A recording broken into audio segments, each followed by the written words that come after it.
Good afternoon, everyone. I'm Brian O'Leary, Executive Director at the Book Industry Study Group, and I want to welcome you to today's webinar on the BISAC merchandising themes.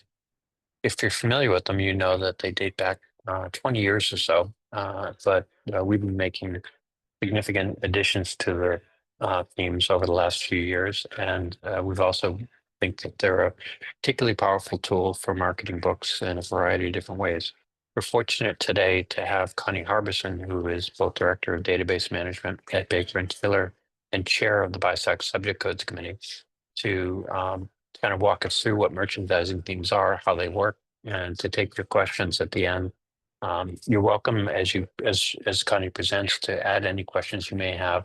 Best place to put them is the Q&A box that's at the bottom of your screen. And we'll be monitoring them as they go and ask questions in tandem with the end of Connie's presentations at the end of the hour. Thanks again, Connie, for being here, and I look forward to hearing your presentation. Thank you, Brian. If anyone attended the BISG annual meeting, there's some overlap with that meeting in this webinar, but some new information. For those unfamiliar with the BISAC merchandising themes of what they are, it's a controlled list which represents requested themes and topics. So organizations within the book industry can group materials that have that same theme or topic. They're used for a specific audience. They could be used to identify a time of year or event for which a book could be appropriate, or a frequently requested topic. As I have examples, banned books or social media personalities. And we're going to look at each of these areas today.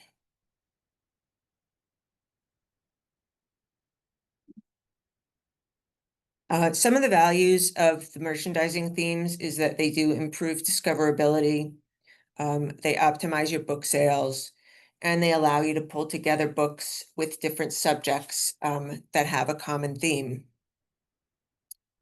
As I was looking for things to use in this webinar, I came across this quote from and it made me think of the merchandising themes and about how the merchandising themes, they do encourage buying or circulation within a library.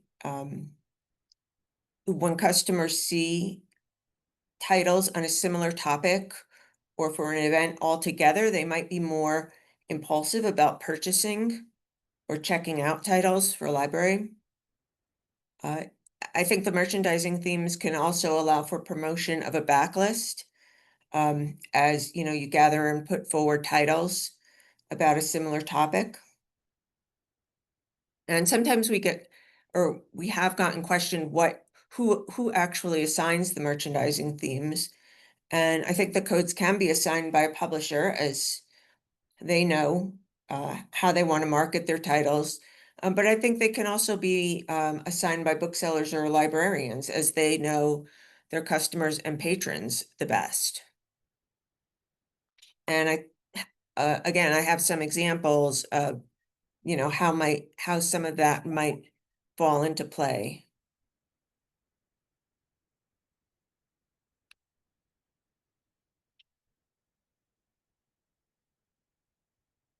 So the merchandising themes, the structure it's a 5-character alphanumeric code, and each of those codes are assigned to a literal. The codes are 2 letters and 3 numbers, so 5 total characters.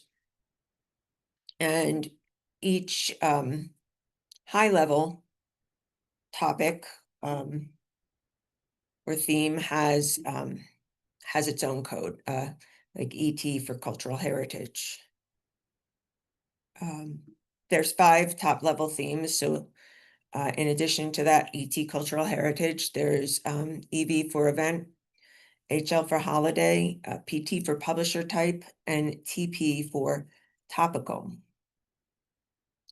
And if you want to look at the full list of merchandising themes that in the current edition, you can find them on the BISG website. If you click into BISAC merchandising themes, you'll get the full list of the available themes. And it's a list that we are continually adding to with each edition. The new ads come out the same time as the new edition of the BISAC subject list. The codes aren't new. People might just be hearing about them or trying to get them in the conversation for people to talk about them. But they were released, version 1.0 was released in 1999 with 90 themes. In 2.0, version 2.0, which was 20 years ago, we cut it down to 74 themes because we created at that time the BISAC regional themes list. But the new version, the new current version, has 132 themes. That was just released in 2024, and the coming version will have additional themes on top of that. So from version 1 to current, the number of themes increased almost 47%, and continues to do so. Here's just how each section has increased over the years. Probably the greatest increases can be seen in events and the topical sections. And along the way, we did add a section for publisher type, and we'll go over that a little in coming slides. But we do have continual increase in every area of the list. I wanted to go over a little how you might send these, how you might send the merchandising themes in an Onyx feed. They would belong in the subject composite. And you would use code list 27. Value 22 is this subject scheme identifier, and that's for the BISAC merchandising themes. And then you would send the version you're using and the code that you're sending. So a recipient would know that a 22 in the subject scheme identifier field or the BO67 field is a merchandising theme, and the value in the subject code field or the BO69 field is the merchandising theme value. So I'm going to go over each of the areas of merchandising themes and what's there, how you could use them. We'll start with cultural heritage, and some of the examples under that list are African American and Black, Australian, Chinese, Cuban, French, German, Hispanic, Latino, Mexican, Native American. If you think back to the previous slide, there are quite a number of headings in the cultural heritage list.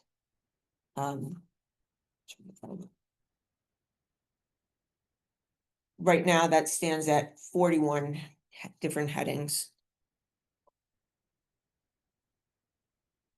This is an example of how you might pull together titles for the example is Cultural Heritage Irish. So these books are all pretty dissimilar in subject. They'd all get a different subject code. Some would get a juvenile subject code, some would get biography, some would get fiction, cooking. So all different types of titles here. But the one thing that these titles have in common is that they have to do with Ireland and being Irish. So, so using the merchandising theme, Cultural Heritage Irish would allow you to pull all these titles together, whether it be for marketing or for display, perhaps towards St. Patrick's Day, or if you're in a particularly Irish community, that might be of interest to consumers there. Next, we have events, which we have 31 events. Examples are anniversary, back to school, birthday, graduation, Pride Month, Super Bowl, teacher appreciation. And these are something, they're not holidays, but there's something you might be celebrating. Or an example of that is the Super Bowl. And all kinds of books here for the Super Bowl. People might come into your store or be interested in books that, search your website for books that are related to the Super Bowl. And some of these are actually about the Super Bowl, but some of them are not. And some of them are just about, either food that you might eat at the Super Bowl, specific players, halftime acts, Taylor Swift, all different types of things which might relate to the Super Bowl, but not have sports and recreation heading.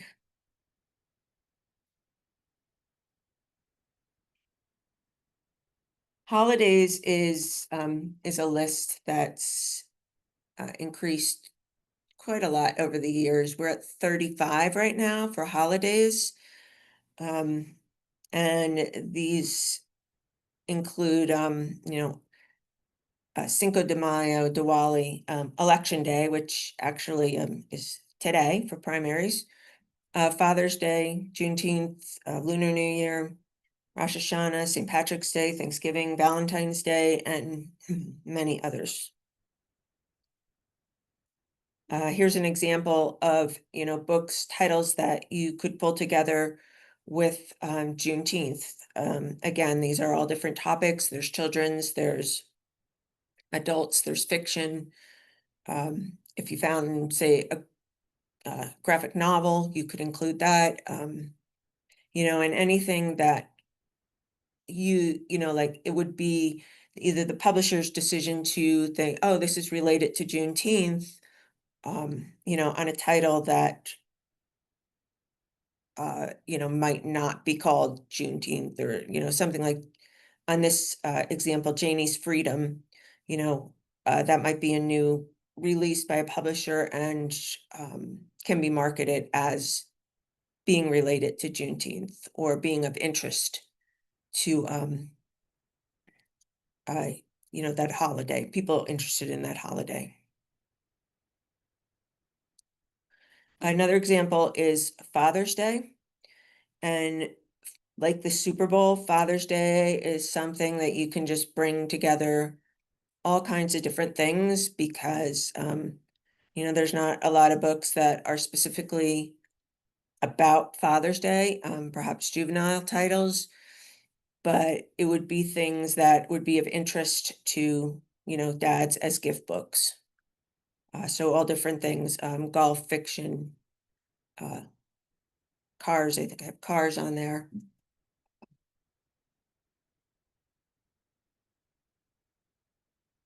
And the next one up is topical.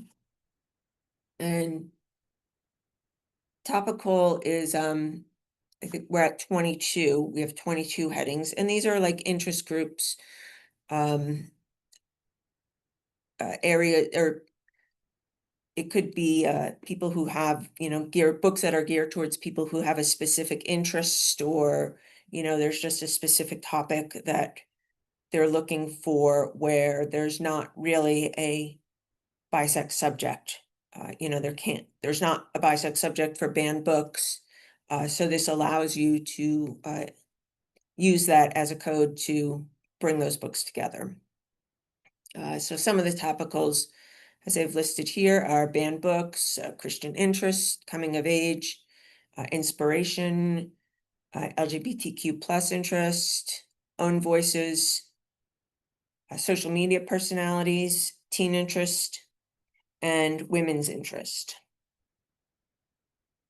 So an example like entertainment awards,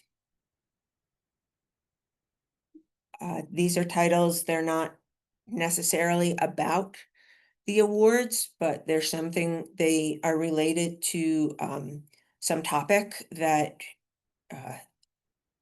has to do with awards. Most of the ones I've pulled here are related to the most recent Academy Awards.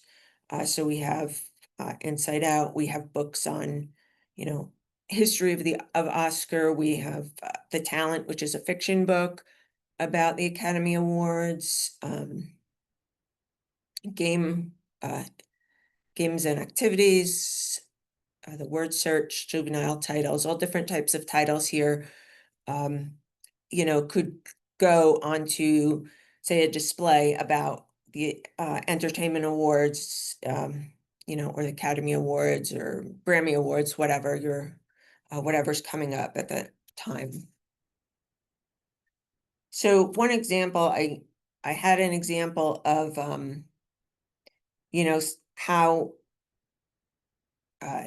using the merchandising themes could lead consumers to, something that they didn't know they were looking for, and that they might purchase impulsively. The example I have is, Oh, the Places You'll Go. So as it is graduation season,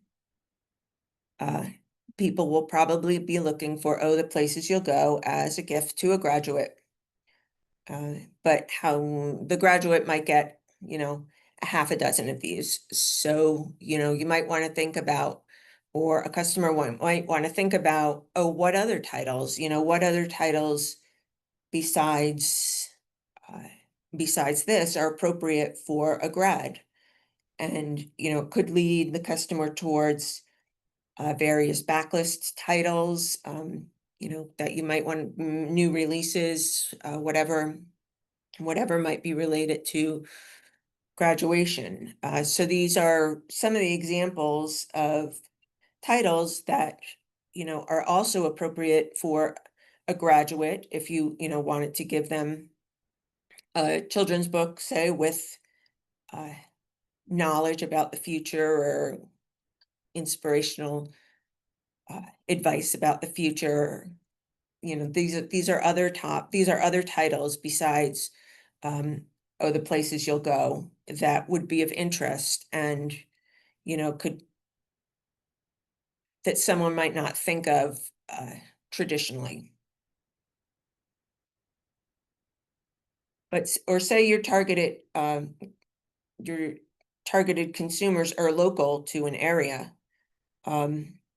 These might be additional titles that you're to code for graduation, because they, they're of interest, they're of local interest, and there could be a lot of people in your area who, generally go to Rutgers, and so a graduate might be interested in a title in Rutgers, whether they're going there or graduating from there.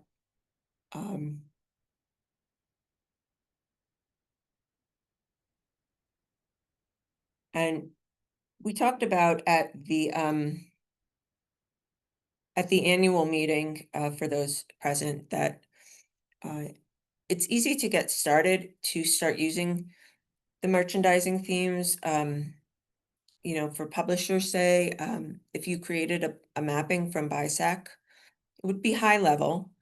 And you'd only catch obvious titles, you know, you might not catch every title, like even Oh, the Places You'll Go, you know, you couldn't map that from to a graduation merchandising theme, but there's some that there's some where it's a pretty natural map. Here's some possibilities. Say you have titles, LGBTQ titles in any area, you can map those to Event Pride Month, and that would easily, you know, give you a bunch of titles, then map to Pride Month. So, you know, just to get started, mapping is an easy way to help you get started, and, you know, takes out some of the manual effort in assigning the codes. Another example is, you know, you may have different types of titles on Chinese culture, cooking, and you can map that to cultural heritage, Chinese. That Lunar New Year heading is something you could map to holidays, Lunar New Year. I said that I talk a little about the publisher type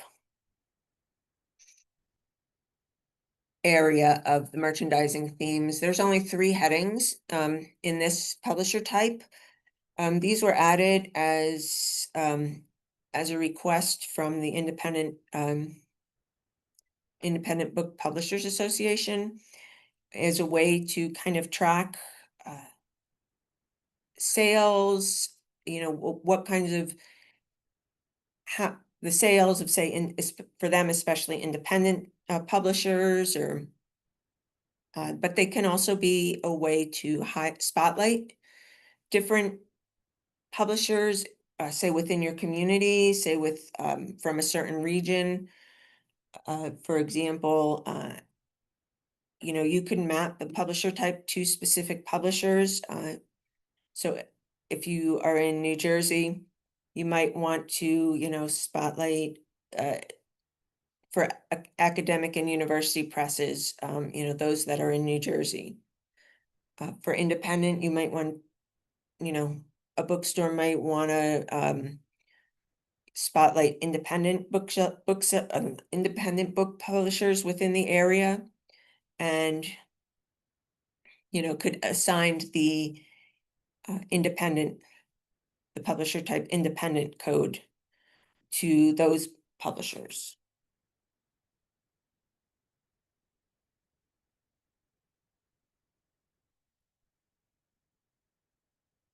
I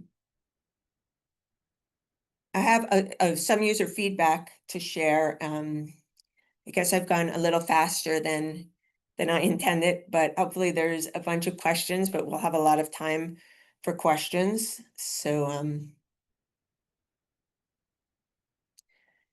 here's a feedback from someone at the Quarto group. You know, highlights of this quote is, she says, it's a simple way to help trading partners identify books, and that merchandising themes are a great tool for internal title organization and sorting.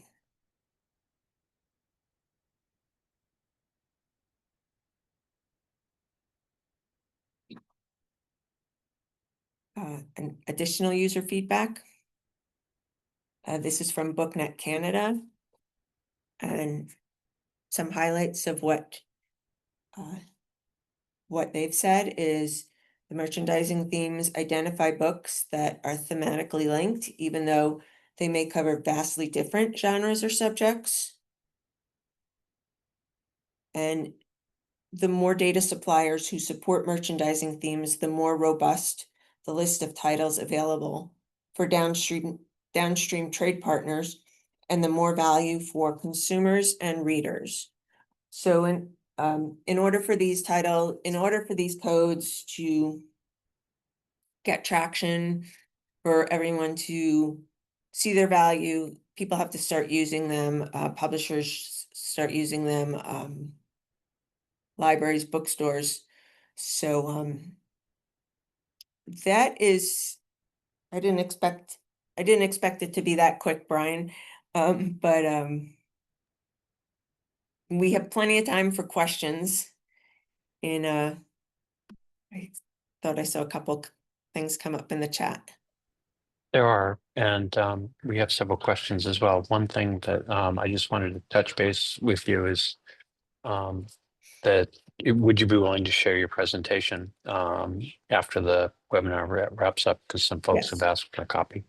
yes, yes. Thanks.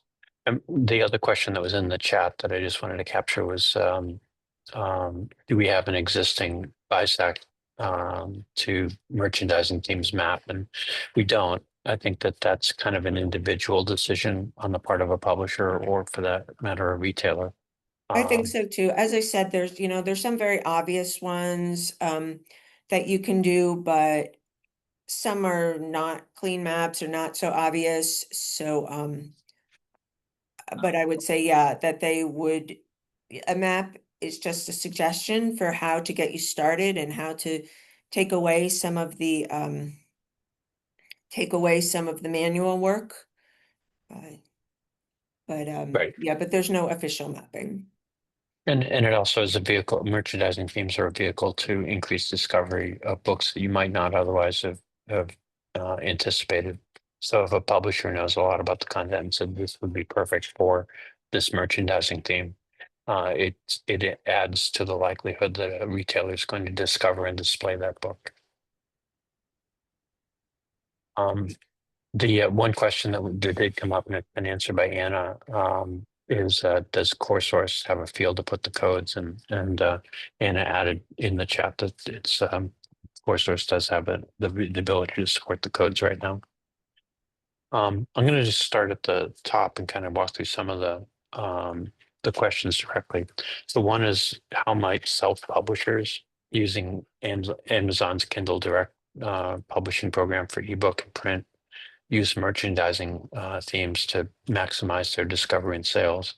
I think part of that is, how do you display them? And I'm not sure that Amazon right now is accepting them.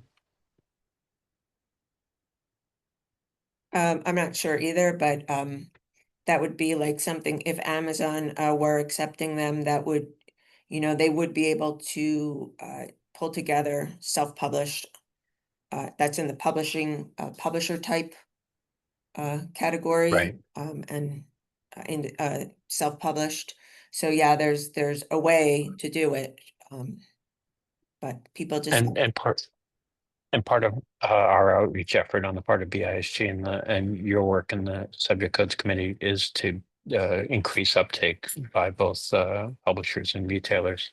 So Amazon is certainly on our list.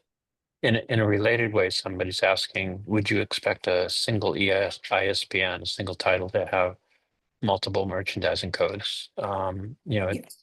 And the answer is probably yes, if you had publisher type plus another theme as an example.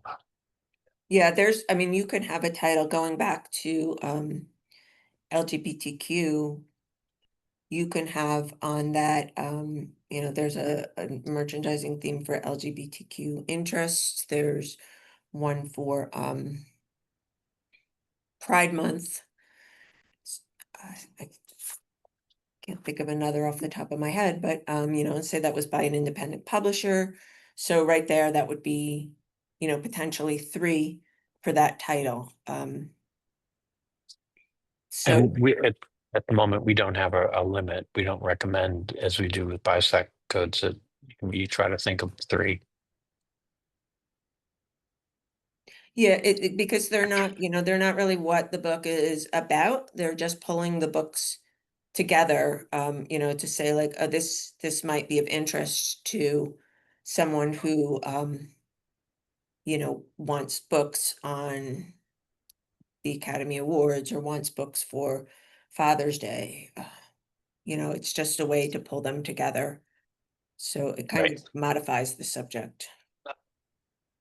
Um, This is maybe a little bit further afield from your normal work, but the one of the attendees is asking if you have a sense of how far in advance, for example, of a holiday, that retailers are looking so that they can update their backlist titles at the right time to have the right merchandising theme.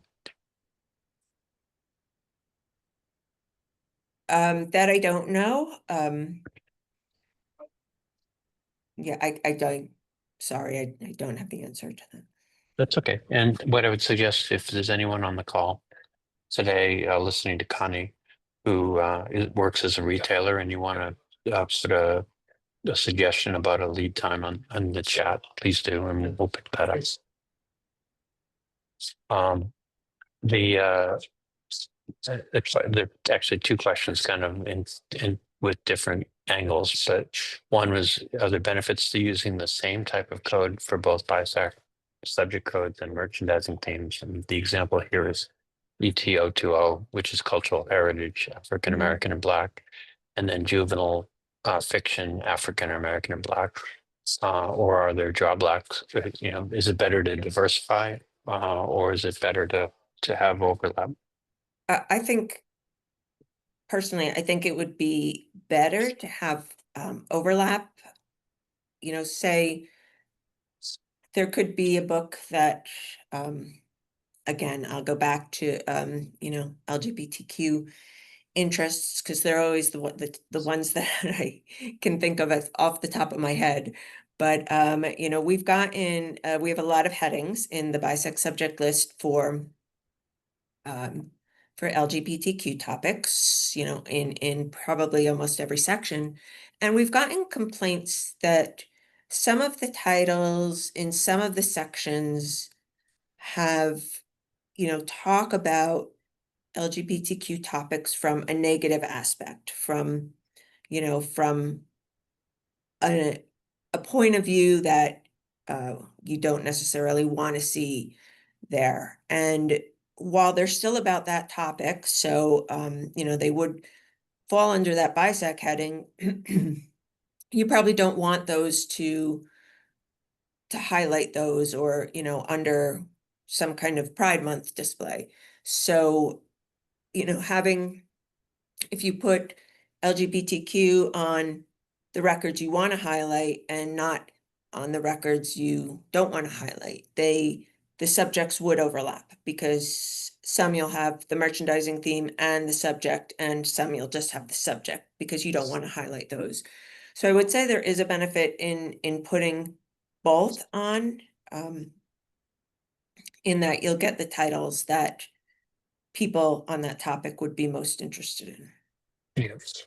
And a related observation, a related question, just gave the example of St. Patrick's Day and Irish interest, um, as a clear example of overlap of the kind that you're talking about.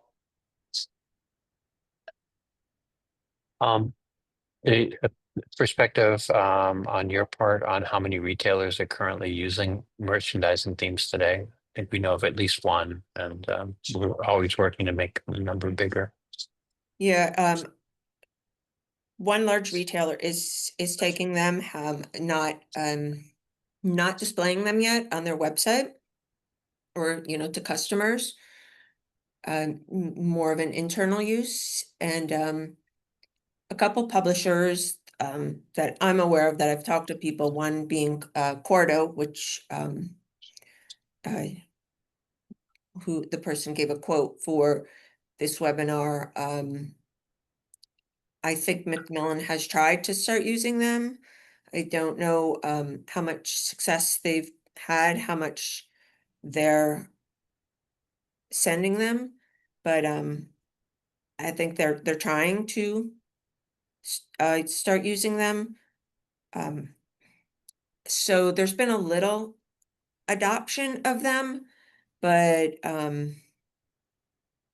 just not in the mainstream yet, like the subject codes. And one of the things I like the most about the merchandising themes is they're extremely helpful to bookstores and libraries, and people those bookstores or libraries getting that information, I think that the merchandising themes would really boost circulation or boost sales on certain topics being spotlighted. And I think part of the reason we wanted to follow up your presentation or your panel rather at the annual meeting with this webinar is we do want to foster broader and continuing conversation around the value of merchandising themes, but also what it takes to kind of get them up and running. We had a question from Bookwire or an observation that the themes have been around for a while, 20 years or so. Um, but it seems like they're getting more attention in the last year. That's certainly the case, but I think it's really a function of the last few years where you've added a category, the topic or the Yes. publisher type rather, and other categories have expanded as you illustrated. And the question asked is how is that translated into publisher adoption? And how many publishers and retailers have adopted the use of merchandising themes in the last year.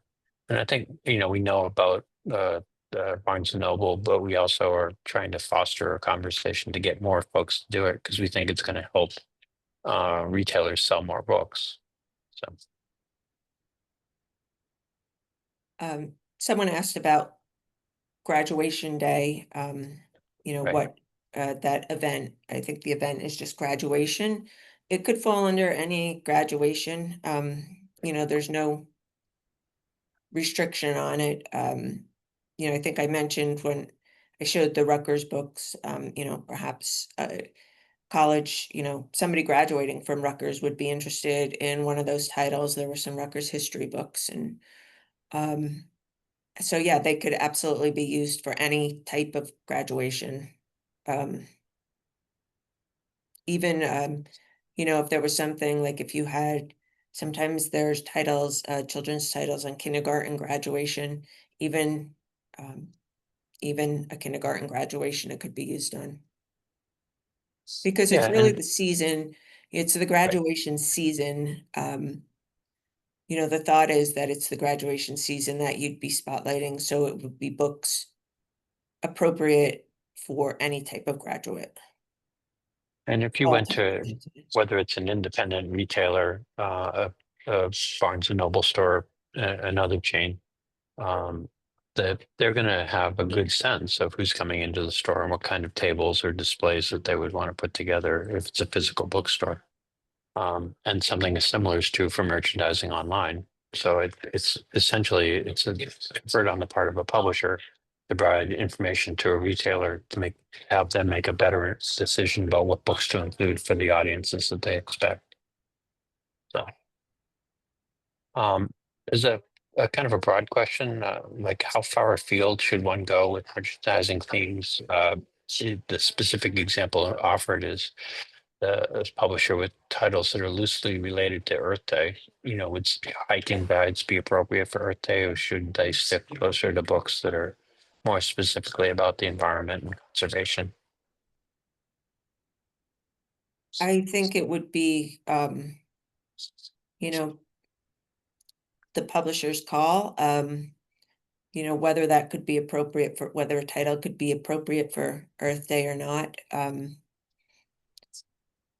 It's hard to say that a book about, I don't know, flowers or something that's not going to be appropriate for Earth Day. So I don't think there's, right now the merchandising themes don't have any kind of guidelines or instructions for use, as the BISAC subjects do.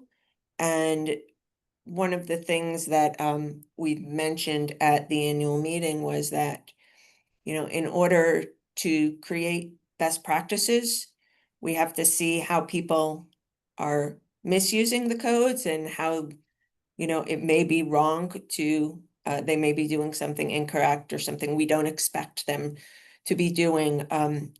So it's just hard to get best practices together without seeing how people are actually using them. Right. And this is always the case with when you're trying to create a market for a good solution.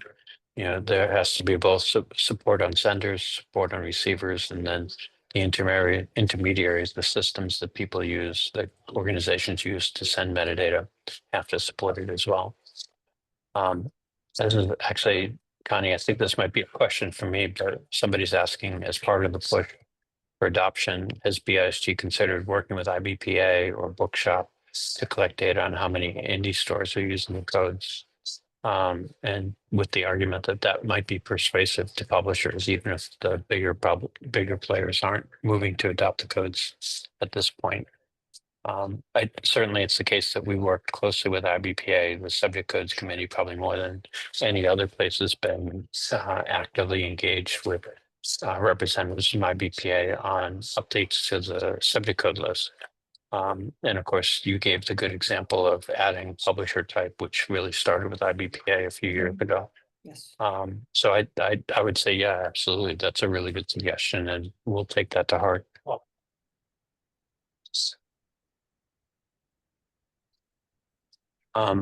There's a question in the chat about, do you have a perspective on how often someone might think about updating merchandising themes on their titles? Or is that kind of fall in the best practices category I if think we that need a could little fall bit into more? best practices, but once you add the merchandising themes to your title, it shouldn't, I mean, it's not going to change topic, it's not. So I think that you probably wouldn't change them very often, but I would think that every year you'd want to look through the new list and what's added to see if there's something, some merchandising theme that's coming out, and you have a handful of books and say, oh, this is a great theme for these books. So go to add it to those titles, review those titles and add it. So I think that the review might be annual, but it would be more based on what the new merchandising themes are.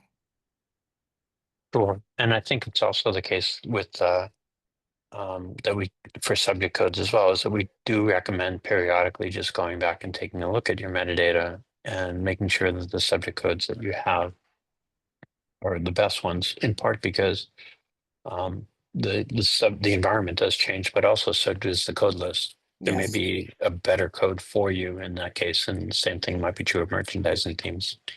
There might be, not to go off the topic of merchandising themes, but just going off of what Brian said, sometimes the headings have scope reduction, and because a new code is added, and if you get the Excel version of the BISAC subjects, there's actually a sheet on there that has those headings that have had scope reduction for that edition.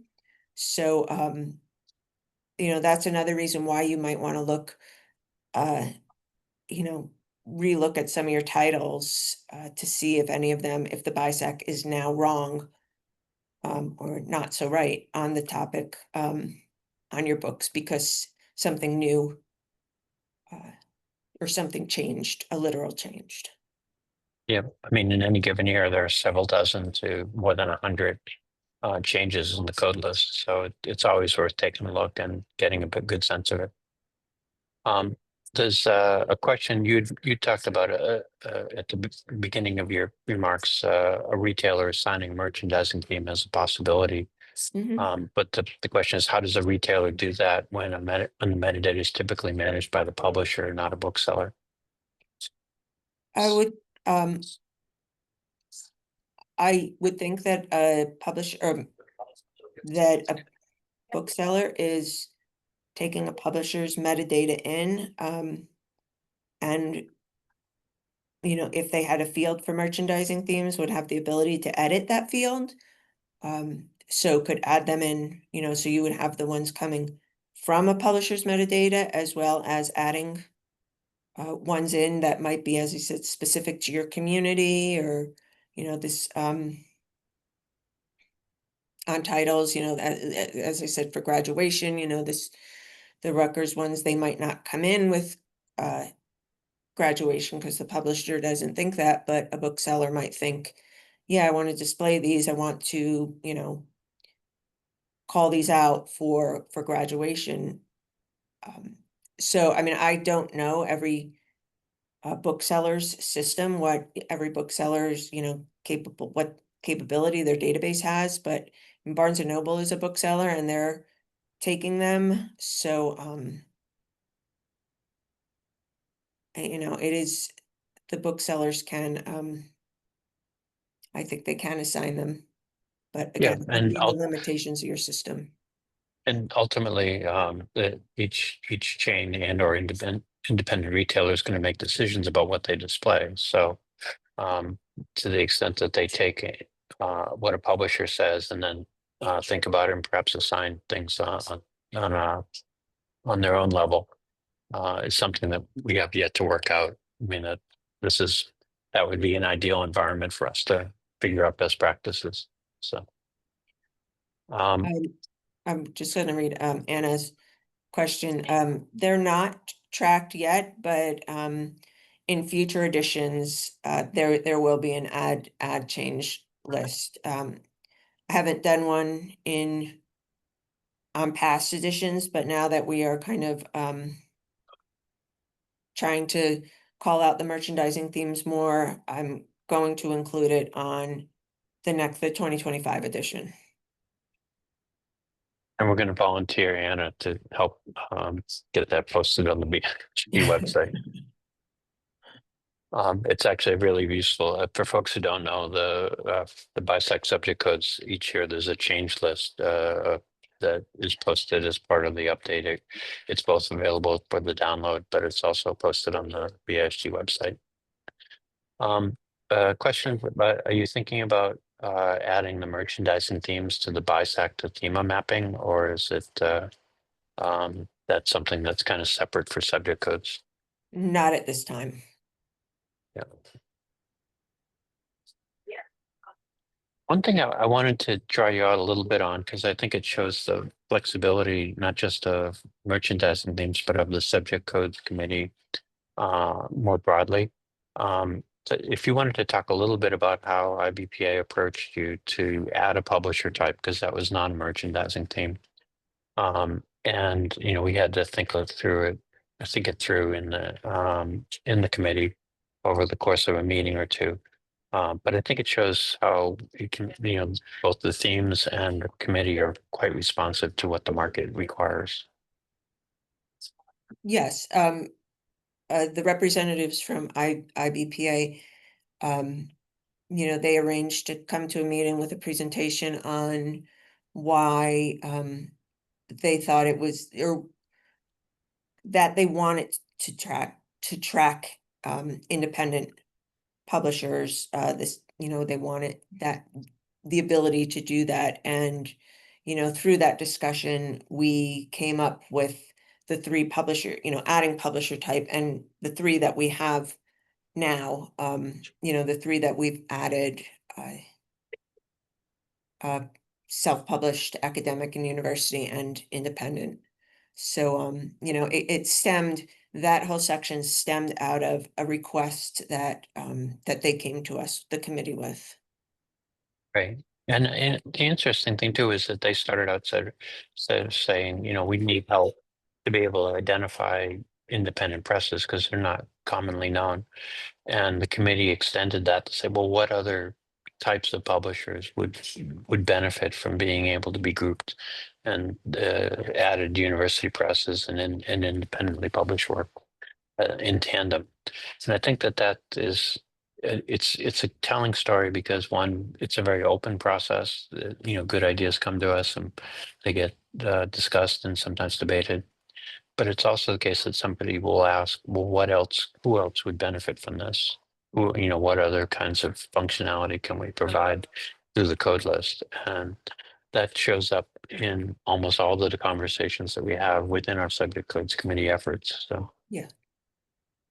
um, there was a little bit of a conversation, Connie, about different systems and where they support or might not support merchandising themes. And I just wanted to throw on the table while we're here that that's something we're very aware of. And one of our follow-up steps this summer is going to be talking with the systems providers, many of whom are members of BISG, about their ability to support this and what it would take if they don't currently support it to make it a core part of their offering. So, Connie, any closing thoughts before I let you go? I mean, you've been really helpful in kind of walking us through both what the themes are and how they operate. Um, I don't think so, Brian, other than, you know, we have many conversations within the committee, and people suggest subjects. You know, I get a lot of requests for subjects from people in the within the committee, people outside of the committee, and a lot of things that we'll talk about, we'll say, yeah, that's a merchandising theme. And I think it comes up almost every meeting that somebody requests something and we say, yeah, a merchandising theme would do that. You know, we already have that subject, it just needs a merchandising theme. So, you know, there is use, they are useful, and I, you know, I think that they're a great tool, that they're a very helpful tool, that, and I get why people are hesitant to start using them, because it could result in a change to their system. It could result in, you know, cost. So, I can see the hesitation, but, I could also, you know, see how making those changes would, you know, be beneficial and, potentially increase sales. Yeah, Um, and that's ultimately our goal, and whether it's subject codes, merchandising themes, or regional themes. The work that you do in committee is to try and support continued successful sales of books across the U.S. market, and I think that's the right filter, and it's one that you continue to use. Connie, thank you very much for doing this today. As a next step for everybody who's on the webinar, we're going to continue to have a conversation about what to do with merchandising themes. We'll be doing outreach to publishers, to retailers, and also to systems vendors throughout the year. And if you're interested in this, definitely get started by becoming more familiar with the list. It's available at no charge to be able to look at, or pull, if you remember BISG, pull in the download for the subject codes package. And if you have questions, feel free to send a note to us at info@bisg.org, and we'll or to me, there's my yep, email and address. one or both of us will get back to you as quickly as we can. And I felt bad about this being so short because, you know, Brian knows I like to drone on about, subjects, but, it actually worked out well because there were a lot of questions and a lot of really interesting information from the questions. Yeah, you don't have to apologize for being short. No one minds a webinar that is 3 minutes short of its goal. Thanks again, Connie. It's always a pleasure Thank to you. hear Thank from you, you, everyone, and for attending. appreciate you putting it together. Okay, bye.